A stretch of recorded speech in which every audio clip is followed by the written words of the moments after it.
첫 번째 실험. 뚱뚱한 사람이 마른 사람보다 물에 먼저 떠오른다. 근데 이거 진짜예요? 정말요? 그럼 제가 여기서 제일 먼저 뜨겠네. 그럼 누가 제일 늦게 떠올라요? 너 몇 킬로그램인데 물음아? 저 58kg이요. 형은요? 나 62kg. 형은요? 난 85kg.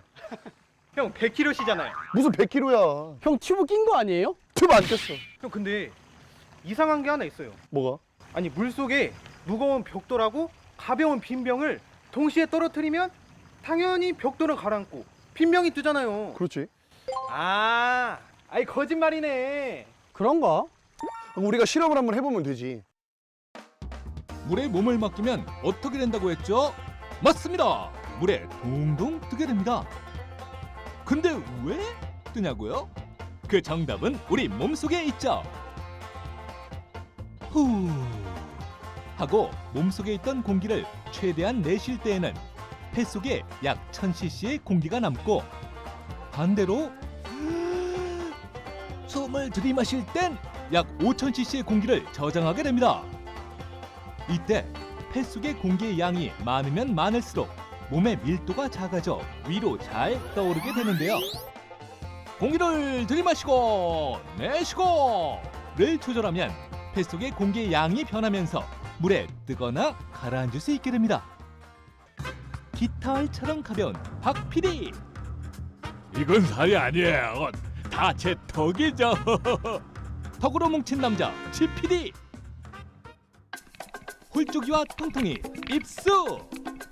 물에 들어가자마자 날렵하게 떠오르는 지 PD. 몸에 힘을 빼자마자 무게가 더 많이 나가는 쪽이 빠르게 뜨는 것을 확인할 수 있습니다. 그래도 의심을 완전히 지울 수 없다고요? 자, 두 사람 모두 엉덩이가 완전히 바닥에 닿았습니다. 그리고 누르고 있던 손을 동시에 뗐죠. 결과는 마찬가지. 어떻게 무게가 더 나가는 사람이 더 빨리 떠오르는 건지 그 비밀을 알아봐야 하겠습니다. 일단 결론부터 말씀드리면 사실입니다.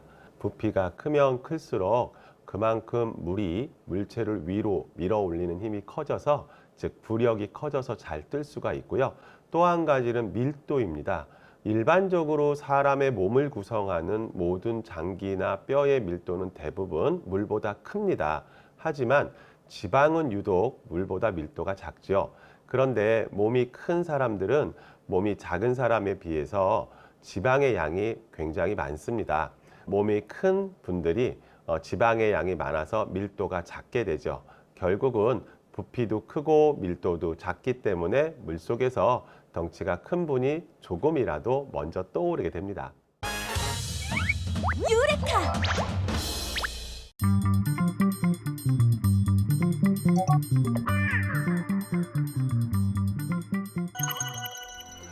마찰력을 눈으로 직접 볼 수는 없지만 확인해보는 방법은 아주 간단합니다. 멈춰있는 상자를 슬쩍 밀어보면 알 수 있는데요. 상자를 밀어 움직이면 상자 밑면과 바닥의 접촉면에 상자 운동 방향의 반대 방향으로 마찰력이 생기며 상자의 움직임을 방해합니다. 때문에 미는 힘이 사라지면 마찰력에 의해 상자가 멈추게 되는 것이죠. 마찰력은 진공 상태와는 관계없이 물체의 표면에서 나타나는 현상이기 때문에 우주에서도 마찰력은 존재하며 또 중요한 관심사라고 하는데요.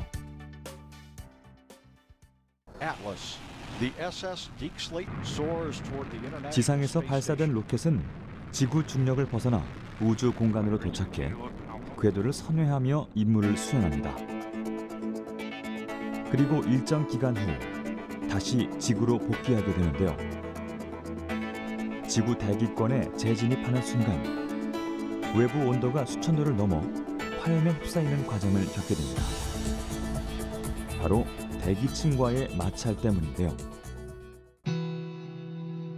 최근엔 이러한 대기권 재진입 순간의 마찰열을 이용해 우주 쓰레기를 없애는 기술이 개발되고 있는데요.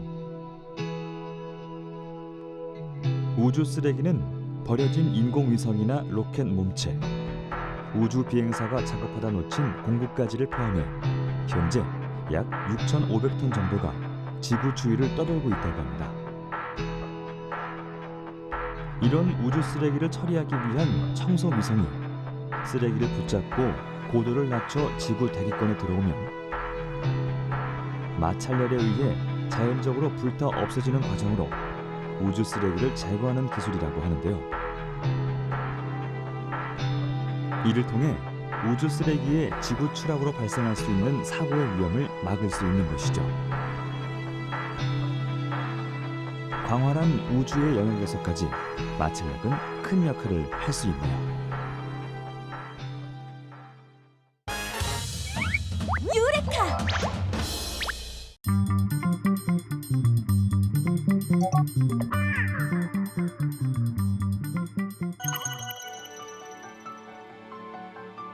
예로부터 손재주가 좋았던 우리 민족에게 종이접기는 아이들의 놀이이자 여인들의 생활 기술이었으며 한국 고유의 정서를 품은 문화이자 삶이었는데요. 생활 곳곳에서 한지를 가까이 한 민족이기에 예로부터 한지로 만든 지공예 품들이 많았습니다. 무속 신앙에 쓰였던 고깔과 제사상의 지방접기, 복주머니, 색실상자 등을 만들었으며 삼국시대부터 지금까지 자연스럽게 종이접기 문화가 발달해 왔는데요. 그 중에서도 규방 문화와 관련된 공예품들에는 실용성의 예술적 감각까지 고이 담겨 있어 우리 민족 고유의 전통미까지 느낄 수 있습니다.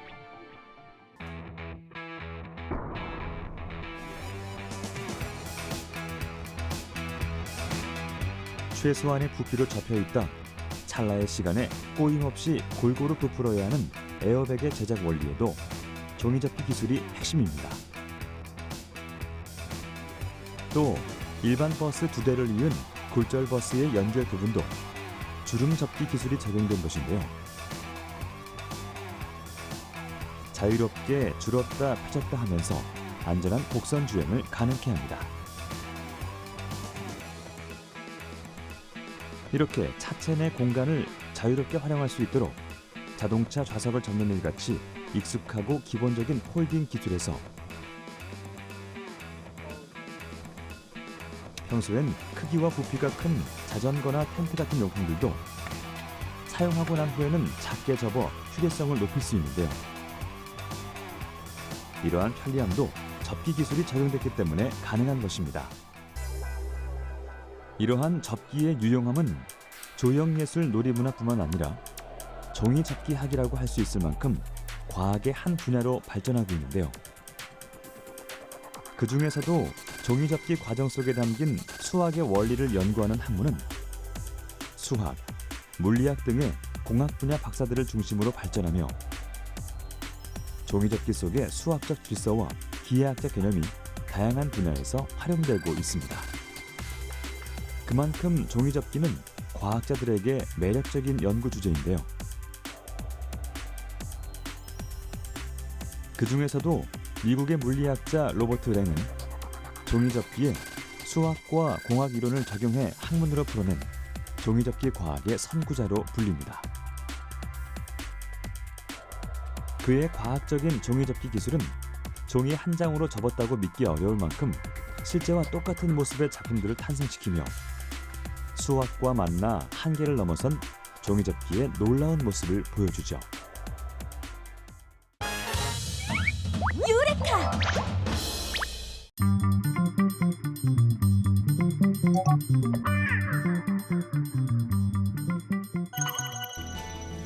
물고기는 민물에 사느냐, 바닷물에 사느냐, 아니면 양쪽을 오가느냐에 따라 담수어, 해수어, 기수어로 분류합니다.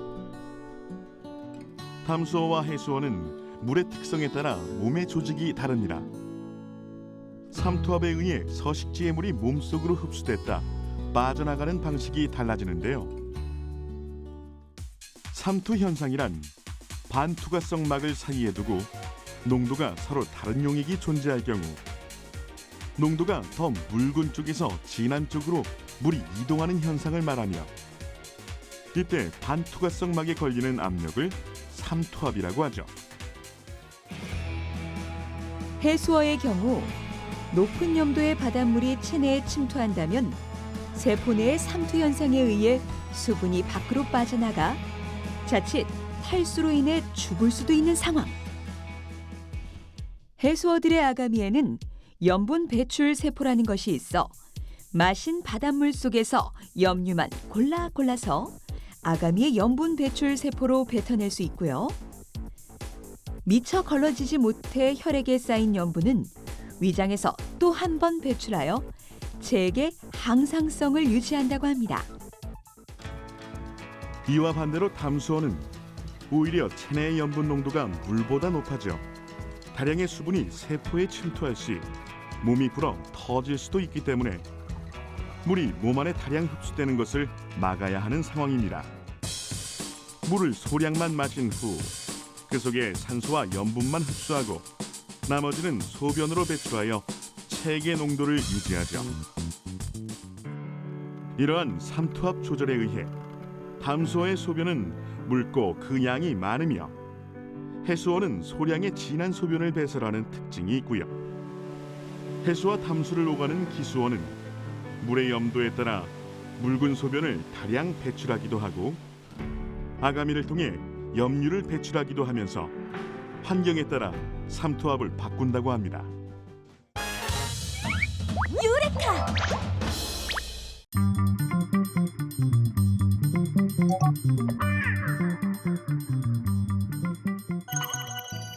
이 자고로 팽이라 하면 손과 발이 얼고 하천까지 얼어붙은 겨울철, 동네 아이들이 추위도 잊은 채 얼음판 위에서 즐겼던 놀이죠. 팽이가 시작된 시기는 정확히 알 수 없지만 720년 일본 서기라는 책에 우리나라에서 일본으로 팽이가 전래되었다는 기록이 있어 삼국시대부터 팽이가 있었을 것으로 추측할 수 있습니다.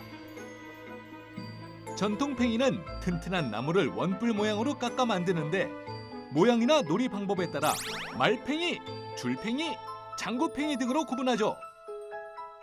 한 번 돌리면 잘 멈추지 않고 뱅글뱅글 도는 팽이의 원동력은 바로 회전 관성 때문입니다.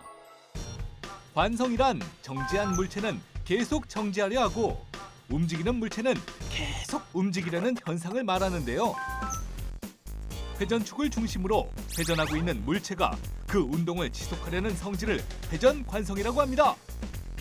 팽이도 외부의 힘으로 돌기 시작하면 계속 돌고 싶어하는 회전 관성이 생겨 멈추지 않고 돌게 되는 것이죠.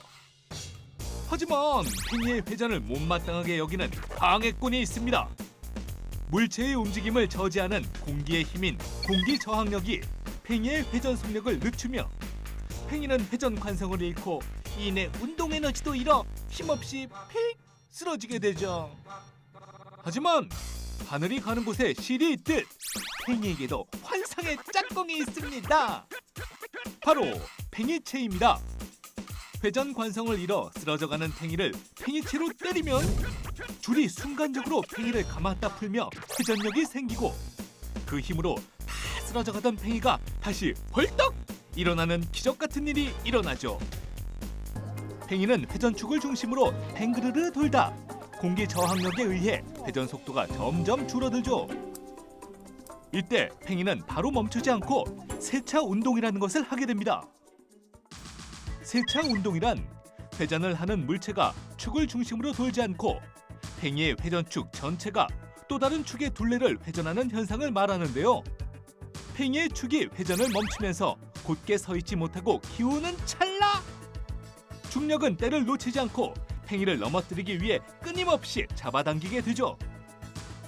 그러나 팽이에는 회전 관성이 남아있어 팽이의 축이 아닌 새로운 중심을 다시 기준으로 잡아 팽이 전체가 함께 도는 세차 운동을 하는 것입니다. 유레카!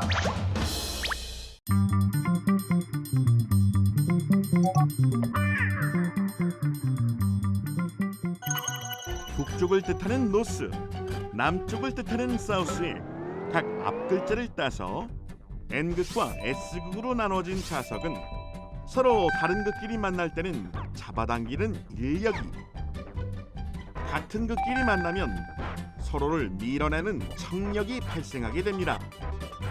이것이 자석의 기본 성질인데요. 그렇다면 N극과 S극을 반으로 자르면 어떤 변화가 생길까요? N극과 S극이 나누어진 막대 자석을 반으로 자르면 한쪽은 N극, 다른 한쪽은 S극으로 분리될 것 같지만 사실 반으로 자른 자석은 홀극으로 분리되지 않고 다시 N극과 S극으로 나누어지게 됩니다. 그 이유는 자석을 구성하는 원자 하나하나가 모두 자석의 성질을 띠고 있기 때문인데요. 아주 작은 원자 하나에도 N극과 S극으로 나눠져 있기 때문에 아무리 자석을 잘게 잘라도 N극 또는 S극만 따로 갖는 자석을 만들 수는 없는 거죠. N극과 S극을 나누어 자른 막대 자석. N극을 S극에 갖다 대자 두 자석이 찰싹 달라붙는데요. 그럼 N극을 반대로 뒤집어 갖다 대볼까요? 휙 하고 도망가는 모습을 볼 수 있습니다. 이것은 바로 잘린 N극 자석이 한쪽에는 N극, 다른 한쪽에는 S극의 성질이 생겼다는 이야기죠. 이 현상은 막대 자석뿐만 아니라 말굽 자석으로 불리는 U자형 자석, 동그란 원형 자석에도 해당돼요. 이런 현상이 발생하는 이유는 바로 자석을 이루고 있는 작은 원자들 때문입니다. 보기에는 하나의 큰 자석이지만 사실 이 자석은 아주 작은 원자 하나하나 모두 N극과 S극을 가진 자석의 성질을 띠고 있어요. 그렇기 때문에 반으로 자르든 반에 반으로 자르든 아주 잘게 부수든 하나의 극만 남지 않고 N극과 S극, 양극 모두를 가지게 된답니다. 결국 자석도 짝이 있고 집신도 짝이 있고 저만 짝이 없는 거네요. 으이그 맨날 집에서 먹고 자고 그러니까 짝꿍이 안 생기죠. 톡톡씨, 자석의 반의 반이라도 좀 닮아봐요. 자석은 N극과 S극이라는 최고의 짝꿍이 있지만 스스로 자신의 짝꿍을 만들기도 한다고요. 바로 자화라는 현상 있죠. 자화란 철로 이루어진 물질을 자석으로 문지르면 작은 자석 알갱이들이 그 물질로 이동하고 이동한 자석 알갱이들로 인해 물질이 자성을 띠게 되는 현상을 말해요. 유레카!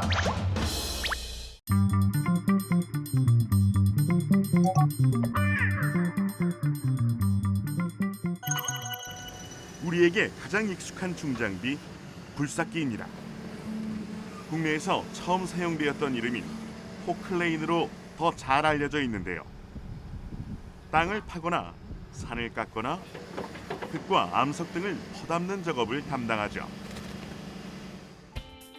굴삭기는 장비의 주행체에 따라 크게 클롤러 타입과 휠 타입의 두 종류로 나뉩니다.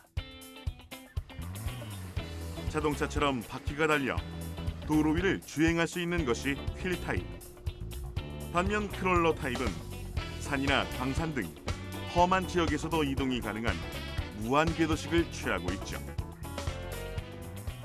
굴삭기는 운전석과 엔진이 있는 몸체에 붐, 암, 버켓이 연결된 구조로 이루어져 있습니다. 굴삭기도 차량이기 때문에 엔진의 힘으로 작동한다고 생각하기 쉽지만 그 원동력은 사실 버켓과 암, 붐을 움직이는 실린더에 있습니다. 버켓 실린더가 늘어나면 버켓이 안으로 접히면서 흙을 퍼담고 실린더가 줄어들면 버켓이 밖으로 펴지면서 흙을 쏟게 되죠. 이처럼 실린더가 늘어났다 줄어들었다 하는 피스톤의 작용으로 굴삭기가 큰 힘을 발휘하게 되는데요. 이 피스톤 작용의 원동력은 유압이라는 원리에서 비롯됩니다. 유압이란 한마디로 기름이 내는 압력을 말하며 유압 기계는 이 기름이 내는 압력으로 힘을 발휘하게 되는데요. 여기에는 작은 힘의 압력으로 큰 힘을 출력하는 파스칼의 원리가 적용됩니다.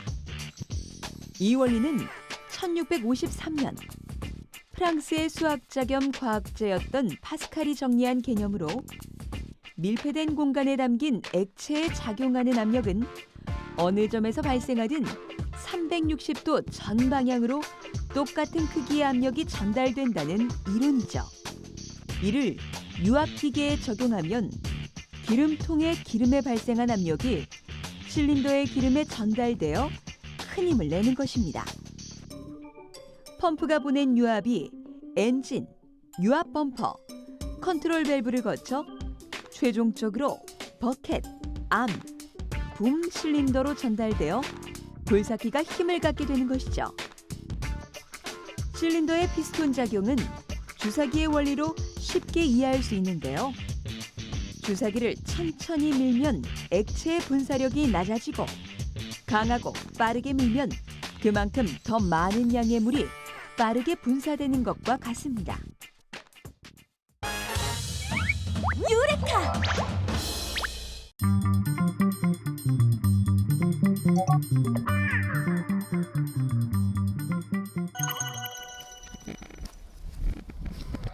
산비탈 아래 자리한 동굴은 입구에 출입문까지 달려있는 데다 얼마 전까지 사람들이 드나들었던 흔적이 남아있다.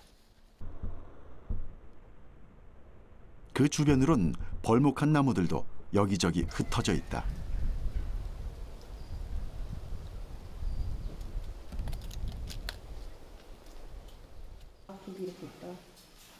일제강점기 때 판 것으로 추정되는 폐광 내부에는 장독대와 전기시설 등 최근까지 사람들이 이용했던 흔적들이 곳곳에 남아있는 모습이다.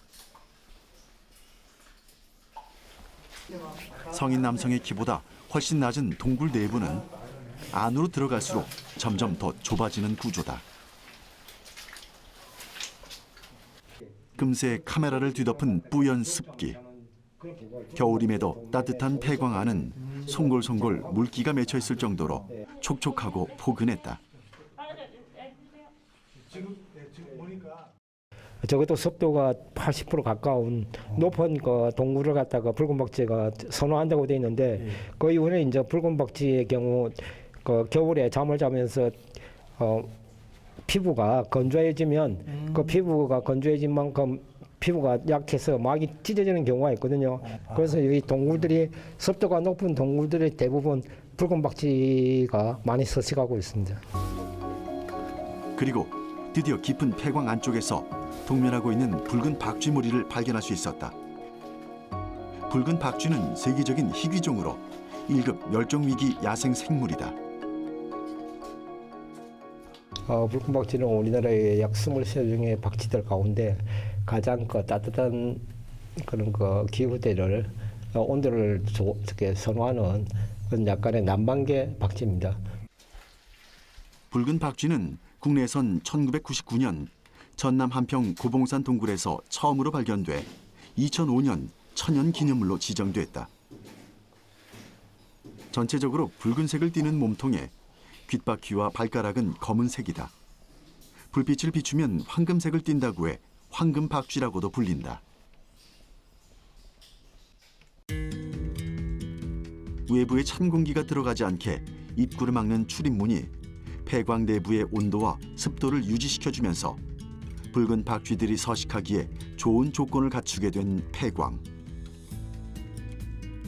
붉은 박쥐들은 체온 유지를 위해 대체로 여러 마리가 한 군데에 모여 10월부터 다음해 5월에서 6월까지 8개월 이상의 긴 겨울잠을 청한다. 동면하기에 최적의 조건을 갖춘 이 폐광으로 붉은 박쥐들이 들어온 이유다. 유레카!